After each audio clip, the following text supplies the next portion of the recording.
साधी माणसं या मालिकेच्या आजच्या भागामध्ये आपण बघणार आहोत का पंकज घरी बसलेला असतो आणि तो विचार करत असतो का मी ना कोणती गाडी घेऊ आणि मी हे पैसे ना कुठे खर्च करू. त्यावर तिथे ना देविका येते आणि देविका ना त्याला लाडीगोडीमध्ये ना त्याच्या मोबाईलवर तिने जे वॉच बघितलं असतं ना ते वॉच दाखवते आणि त्याला म्हणते का हे बघ वॉच किती सुंदर आहे ना, तुला किती छान दिसेल. त्यावर ती पंकज म्हणतो का हे एवढं काही खास नाही आहे, मला काही फारसं आवडलं नाही. त्यावर देविका म्हणते अरे हे रिअल डायमंडचं आहे आणि ना बाहेर देशाहून येणार आहे, खूप छान आहे ते. आजकाल मुलंसुद्धा असे वॉच वापरतात. त्यावरती पंकज म्हणतो का पण हे तुला लेडीज असं वाटत नाही आहे का, हे थोडं थोडं लेडीजसारखं आहे. त्यावरती देविका म्हणते का नाही हे ना आत्ताची फॅशन आहे आणि आजकाल अशी मुलं वापरतातच ना, तर हे मी तुझ्याकडून उसने नाही घेत आहे. मी तुला ह्याचे पैसेसुद्धा देणार आहे. तू मला 1,00,000 रुपये दिलेस ना, त्याच्यावरती मी तुला 2,000 रुपये देणार आहे. म्हणजे तुझा मी फायदा करणार आहे, तुझी मी कस्टमर होणार आहे. असं म्हटल्यावरती पंकजच्या मनामध्ये तर थोडीशी लालच येते आणि त्यानंतर तरी पण तो नाही म्हणत असतो देविकाला का नाही म्हणून. तेव्हा देविका मात्र नाराज होते. तेव्हा पंकज तिला म्हणतो का नेक्स्ट टाईम बघू आपण, आता काही नको. असं म्हणून ना तो म्हणतो का पैसे जर मला परत आले नाही तर काय करणार, असं म्हणून तो अविश्वास दाखवत असतो. तेव्हा देविका ना त्याला 2,000 रुपये करते आणि त्याला म्हणते घे तुला 2,000 रुपये केले आहेत, तुला माझ्यावर विश्वास नाही ना म्हणून.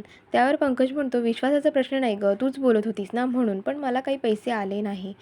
त्यावर ती देविका म्हणते पण मी तर तुला पैसे केले आहेत, तू बघून घे ना, तुला पैसे आले आहेत. तेव्हा ना पंकज आहे तो देविकाशी मस्ती करत असतो आणि तो ना तिला हसत हसत म्हणत असतो की हो मला ना पैसे आले आहेत, मी मस्ती करत आहे. ठीक आहे चल मी तुलाही पैसे करून टाकतो. असं म्हटल्यानंतर इथे देविका तर वाट बघत असते की कधी पैसे करतोय. त्याच्यानंतर पंकज आहे का तो देविकाला पैसे करून टाकतो आणि पैसे केल्यानंतर देविका मात्र प्रचंड खुश होऊ लागते. तिला असं वाटत असतं की आता झालं, आता मला सगळं भेटलं. ती म्हणते की चल आता ना मी ते वॉच घ्यायला मोकळी. आणि इकडे पंकज आहे तो विचार करत असतो की झालं माझं पहिलाच कस्टमर एवढा भारी निघाला, 2,000चा मला फायदा झाला आणि मग तो तिथून निघून जातो. त्याच्यानंतर देविका असते ती तिच्या मैत्रिणीला कॉल करते आणि तिला म्हणते का ते वॉच आहे ना ते माझ्यासाठी काढून ठेव, मी ना घ्यायला येणार आहे. आणि इकडे बाहेर आहे ना ह्यांचा प्लॅन झालेला असतो पार्टी करायचा. तेव्हा सत्या रवीला सांगत असतो की आपण पंकजला कसं गंडवायचं आहे आणि त्याच वेळी ना तिथे पंकजसुद्धा येतो आणि पंकजची तर स्टाईलबाजी वाजून तो ना खाली बसत असतो. तेव्हा पंकज आहे तो दारू प्यायला पहिले नाही नाही म्हणत असतो. तो म्हणत असतो का नाही नाही मी काहीच घेणार नाही आहे, मी फक्त इथे तुमच्यासोबत बसणार आहे, एन्जॉय करणार आहे. कारण का जर देविकाला समजलं तर देविका माझं काही खरं करणार नाही. त्यावर सत्या म्हणतो की अरे तिला कुठं काय समजणार आहे, तिला काही समजणार नाही. त्यावर ती पंकज आहे का तो म्हणतो का नाही नाही मला खूप भीती वाटते, तिला कळलं ना तर ती माझी पूर्ण वाट लावेल. त्यावर ती रवी म्हणतो का अरे मी पण घेणार आहे, तू असं काय करतो आहे, सत्या पण घेणार आहे. त्यावर सत्या म्हणतो का नाही नाही मी तर घेणार नाही आहे, तुम्हाला माहिती आहे ना मी ह्या सगळ्या गोष्टी सोडलेल्या आहेत, पण मी तुमच्यासोबत बसणार आहे, तुम्ही त्याचं टेन्शन घेऊ नका. असं म्हटल्यावरती रवी म्हणतो ठीक आहे चालू दे, एक एक तर बिअर प्यायची आहे, एवढं काय आहे पंकज, आपण करूया पार्टी आणि मस्तपैकी एन्जॉय करूया. असं म्हणून ना तो पंकजला फोर्स करत असतो.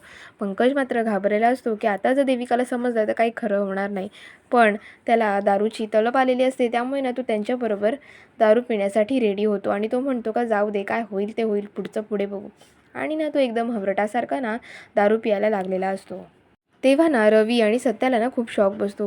रवी म्हणतो की बापरे हा तर खूप डेंजर आहे, ह्याने तर दाताबिताने तो जो झाकण आहे ते उघडत आहे. आणि असं बोलून ना ते दोघं एकदम एन्जॉयपणे ना त्यांचं ड्रिंकची पार्टी जी चालू असते ना ती करत असतात आणि एकदम खुश असतात.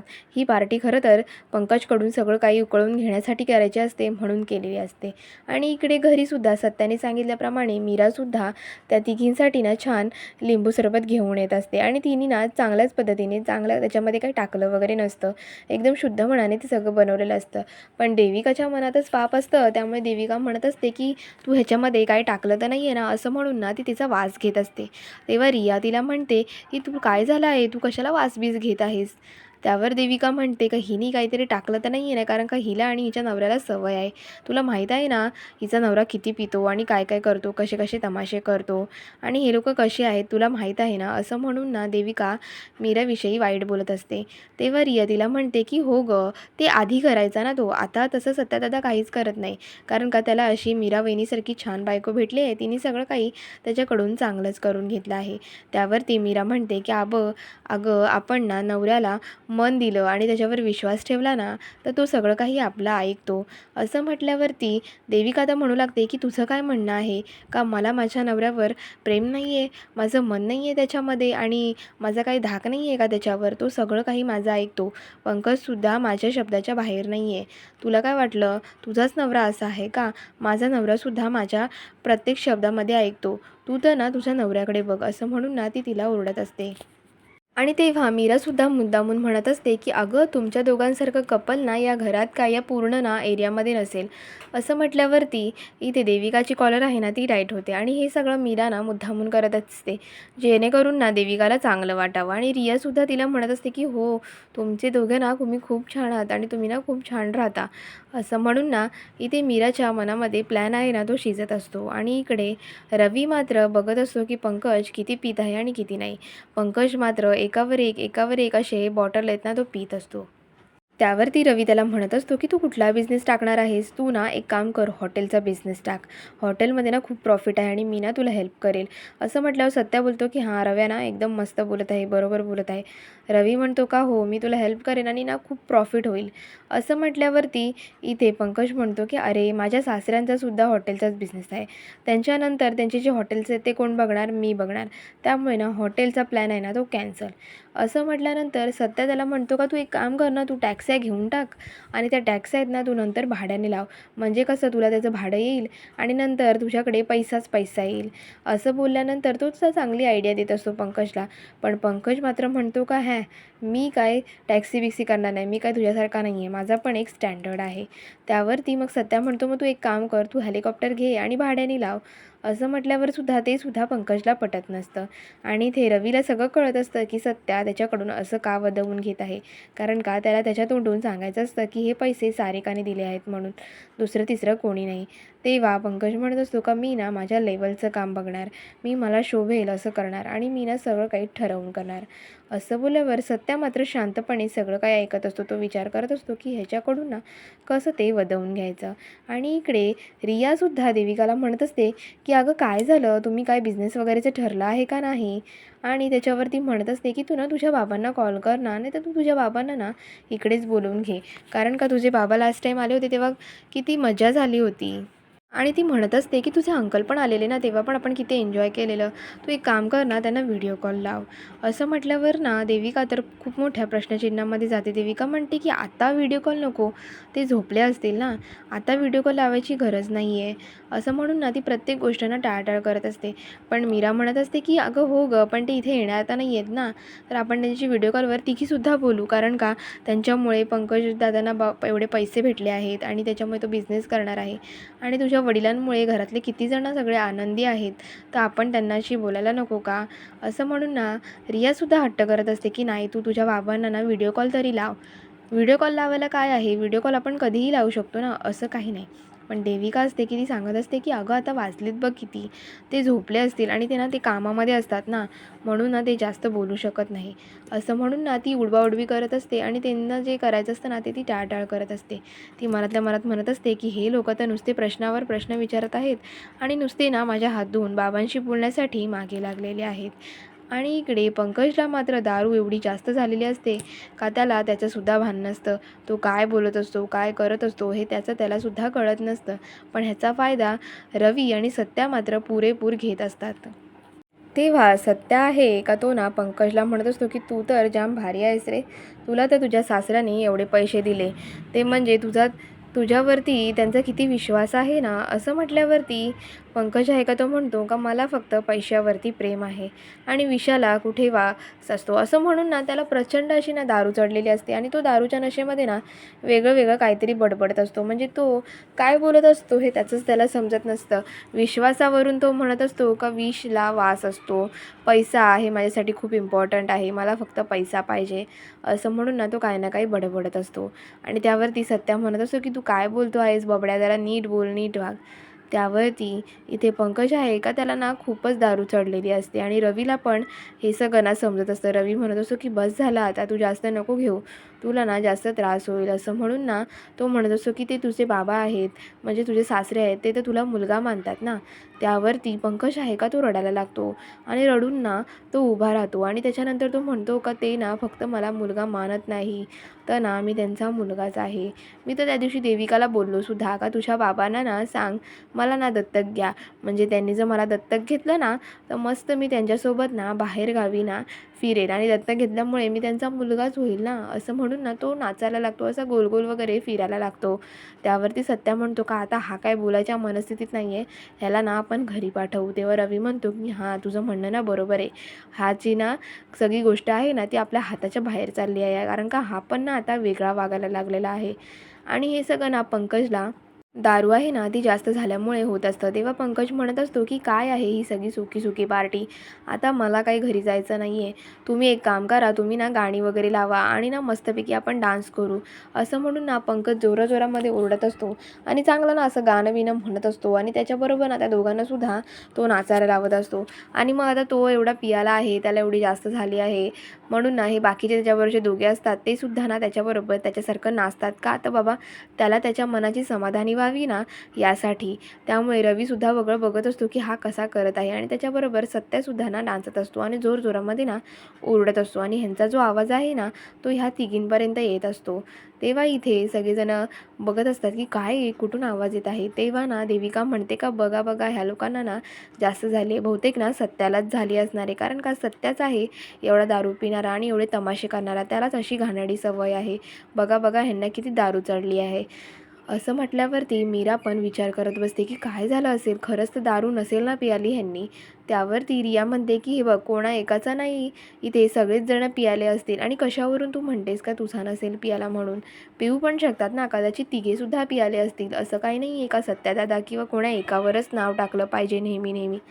त्यावरती देविका म्हणते का नाही, आपण ना ठरवूया की ना कोण दारू पिणार. आणि मला तर माझ्या पंकजवर विश्वास आहे का पंकज तर माझं असं काही करूच शकणार नाही. त्याचं एक स्टँडर्ड आहे, त्याची एक लेवल आहे. त्यावरती मीराच्या मनात तर येत असतं की खरं ह्यांनी तर दारू पियाली नसेल ना आणि हे तर तमाशा करत नसतील ना. आणि इकडे पंकज आहे का तो हाताबाहेरच जात असतो. तेव्हा रवी आहे का तो म्हणत असतो की ही ना ह्याला घेऊन गेला पाहिजे. त्यावरती सत्या आहे का तो पंकजला म्हणत असतो की बस झाला आता, तू खूप पियालस. तेव्हा पंकज म्हणतो का मी तुझा भाऊ आहे, तू का रे माझा नेहमी राग करतोस, तू माझं नेहमी का वाईट बघतोस. त्यावरती सत्या म्हणतो का मी असं काहीच करत नाही. त्यावर पंकज म्हणतो की माझासुद्धा तुझ्यावर राग नाही आहे रे, पण तू माझा एवढा राग का करतोस, तू माझा मोठा भाऊ आहेस ना, मी तुझा लहान भाऊ आहे. असं म्हणून ना तो त्याला जवळ घेत असतो आणि त्याला म्हणत असतो की तू तर माझा यार आहेस. आणि लहानपणीची जी मुलं गाणी गात असतात ना ती गाणी गात असतो आणि त्याला ना तो एकदम असा मौज मज्जा करत असतो. तेव्हा सत्या म्हणतो की पंकज तू काय लहान राहिला आहेस का रे, आता तू मोठा झाला आहेस, भाऊ आहेस मान्य आहेस, पण तू आता मोठा आहेस, असं काही बोलू नकोस. आणि तेव्हा रवी म्हणत असतो सत्याला की चल आता ह्याला घरी घेऊन जाऊ, हा हातच्या बाहेर चालला आहे. तेव्हा सत्या पण म्हणतो की चल चल आपल्याला घरी जायचं आहे. असं म्हणून ना त्याला ते कन्व्हिन्स करत असतात. पण पंकजला दारू एवढी झाली असते का त्याला ना त्याच्या स्वतःचं भान नसतं, त्याला स्वतःलासुद्धा हँडल करता येत नसतं, त्याची तब्येतसुद्धा त्याला सांभाळता येत नसते, म्हणजे चालता फिरता उठता बसतासुद्धा त्याला येत नसतं. तेव्हा रवी पण घाबरलेला असतो. रवी म्हणतो की बापरे ह्याला तर अतिशयच चढली आहे, हा काय बोलतो आहे काय नाही काही समजत नाही. आणि तेव्हा ना पंकज आहे तो सत्याच्या जवळ येतो आणि सत्याला म्हणतो का तू एवढा गोड आहेस ना, मी तुझा मुका घेऊ का. असं म्हणून ना तो जवळ येत असतो. तेव्हा सत्या मात्र म्हणतो का नाही हे असे घाणेरडे चाळे ना करू नको, तू लांब हो. पण पंकज आहे का तो ना ऐकतच नसतो. पंकज म्हणत असतो का नाही मी तर तुझा मुका घेऊनच राहणार, तू माझा भाऊ आहेस ना, तर मी तुझा मुका घेऊनच राहणार. असं म्हणून ना त्याच्या जवळ येत असतो आणि रवी असतो तो त्याला अडवत असतो की अरे तू काय करतो आहेस पंकज, तू काय जरा वेडाबिडा झाला आहेस का, तुझं हे असं वागणं बरोबर नाही. असं म्हणून ना त्याला समजावत असतात. पण पंकजला एवढी झालेली असते का त्याला त्याचंच भान नसतं की तो काय करत आहे, कशासाठी करत आहे, काही भान नसतं. तेव्हा त्याला ना रवी आहे तो ना खांद्यावर हात टाकून त्याला हळूहळू धरून ना नेत असतो आणि तो तो आलेला समजत असतो. आणि इकडे ना ह्या मुलींमध्ये तिघींमध्ये पण बेट लागलेली असते की बघा जिचा नवरा पियाला असेल ना तिने आम्हाला 1000 रुपये द्यायचे. असं म्हटल्यावरती बोलल्यावरती इथे मीरासुद्धा तयार झालेली असते आणि रियासुद्धा तयार झाली असते की बघ हो, जिचा नवरा पियेल त्याने 1000 रुपये द्यायचे, म्हणून ना त्यांच्यात बेट रंगली असते. आणि तेव्हा देविका ना खूप आनंदाने दरवाजा उघडते. तिला वाटतं की सत्याच दारू प्यालाय, पण दारू तर तिचा नवरा जास्त पियालेला असतो आणि त्यालाच जास्त दारू झालेली असते. आणि हे सगळं बघितल्यावर रियाला तर खूप मोठं हसायला येत असतं. रिया पण खूप जोराजोराने हसू लागलेली असते. तेव्हा ना पंकजला एवढं दारू पियालेलं बघून देविका तर त्याच्यावरती प्रचंड भडकते. देविका म्हणते की पंकज, तुला कळतं तरी आहे का, तू एवढा दारू कसा काय पिऊ शकतोस? तुला बोलली होती ना मी दारू प्यायचा नाही आहे, आणि तू सुद्धा बोलला होतास का मी दारू पिणार नाही आहे. त्यावरती पंकज तिला म्हणतो की तू कोण आहेस इथे. तिला ना फेरीवाली ना तो समजत असतो. तिला म्हणत असतो की हे काय आहेत आता, बांगड्यावाल्या सुया पोतवाल्या बायका पण आपल्या घरामध्ये यायला लागल्या आहेत का. आणि असं बोलल्यावर रिया, रवी आणि मीरा हे लोक ना खूप हसू लागतात जोरजोरामध्ये आणि ना म्हणू लागतात की अरे दादा, ती तर आपली वहिनी आहे. असं म्हटल्यावरती पंकज म्हणतो की नाही नाही, तू तर माझी कोण नाही आहे, तू मला हात नको लावू. आणि असं म्हटल्यावर मीरा तर खूप जोराजोराने हसू लागते. ती म्हणू लागते की बघ देविका, तुझा नवरा. त्यावरती देविका म्हणते का तुझा जाऊन बघ आधी. आणि असं म्हटल्यावरती देविका म्हणत असते की पंकज, तू तर ना आतमध्ये चल, तुला ना बरोबर बघून घेते. तू मला फेरीवाली म्हणतोस काय, मी सुया काय पोतवाली बाई आहे का. असं म्हटल्यानंतर पंकज म्हणतो का तुम्ही काय आहात, तुम्ही माझ्याशी कशाला बोलता येतात. त्यावरती मीरा म्हणते का बघ, तुझा नवरा तर तुझ्या धाकात तर नाही, तर त्याला तर त्याचं भानसुद्धा नाही आहे की तो किती पियाला आहे आणि काय. आणि तो तर तुला ओळखतसुद्धा नाही का तू त्याची बायको आहेस म्हणून. एवढी ना त्याला दारू चढली आहे. त्यावरती देविका म्हणते का हे बघ, तू ना तुझ्या नवऱ्याला जाऊन बघ. इथे माझा नवरा घरी तरी आला आहे, तुझा नवरा कुठे पिळून पडला आहे ते जाऊन बघ. असं ना ती मीराला म्हणत असते. आणि तेव्हा ना देविका असते ती पंकजला खेचत असते आणि त्याला म्हणत असते का चल बेडरूममध्ये, मी तुला ना चांगली अद्दल घडवते. आणि तेव्हा ना मीरा सत्याला शोधायसाठी बाहेर निघून जाते. पण इथे पंकज देविकाला म्हणत असतो की तुम्ही मला का खेचत आहात आणि तुम्ही कोण बाई आहात, तुम्ही मला का मारत आहात. आणि त्याचं असं वागणं बघून तर देविकाला प्रचंड वाईट वाटत असतं आणि वाईट वाटण्यापेक्षा प्रचंड राग येत असतो. तेव्हा रवी आहे का तो पंकजला समजावत असतो की अरे ही आपली वहिनी आहे. आणि रिया पण समजवत असते की अरे ही तुझी बायको आहे आणि ही वहिनी आहे आपली. त्यावरती पंकज म्हणतो का ही बाई माझी नाहीच आहे. असं म्हणून ना तो जाम काय काय तिला ना वाईट वाईट बोलत असतो. तिला म्हणत असतो की आता ह्या कुठल्या बायका आल्या आहेत फेरीवाल्या, आपल्या घरात सगळ्या विकणाऱ्या बायका येतात आणि घरात बसतात. असं बोलल्यावरती रियाला तर खूप मोठा शॉक बसतो आणि देविकाला प्रचंड राग येतो. देविका म्हणते चल चल, तू ना बेडरूममध्ये चल, तुला ना बरोबर मी अद्दल घडवते, तुझा शहाणपणा आहे ना तो सगळा उतरवते, तू फक्त बेडरूममध्ये चल. असं बोलून ना त्याला ती खेचत असते. पण पंकज आहे का तो तिला फेरीवाली बोलून सारखा अपमान करत असतो आणि तिला म्हणत असतो का मी तुझ्याबरोबर येणार नाही, तू मला का खेचते आहेस आणि कोण आहे ही बाई, ही का सारखी अशी करत आहे माझ्या आणि ही का मागे लागली आहे, ही कोण आहे. असं म्हणून ना तो रवीला विचारत असतो की काय आहे गं हिचं. असं बोलल्यावर देविका मात्र प्रचंड भडकते. देविका जोरजोराने पंकजवर ओरडू लागते, त्याला मारू लागते. तेव्हा पंकज म्हणतो की काय आहे, कोण आली आहे ही बाई आणि मला का मारत आहे.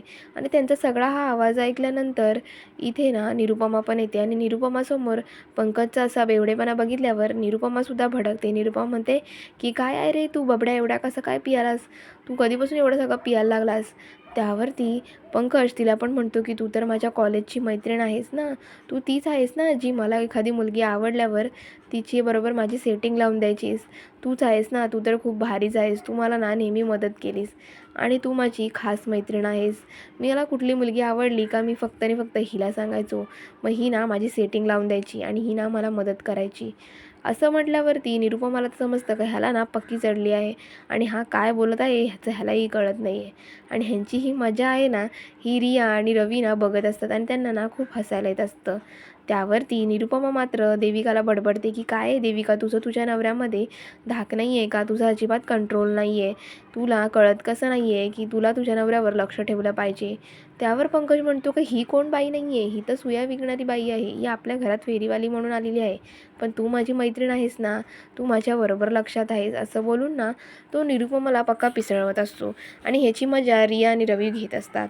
त्यावरती निरुपमा म्हणते का देविकाला, देविका ह्याला घेऊन जा, आता ह्याच्याकडे पैसे आहेत तर हा असा वाया नको जायला. आणि मी आता पंकजला हरलेलं बघू शकत नाही, आता पंकज सक्सेस व्हायलाच पाहिजे आणि हे तुझ्या हातात आहे.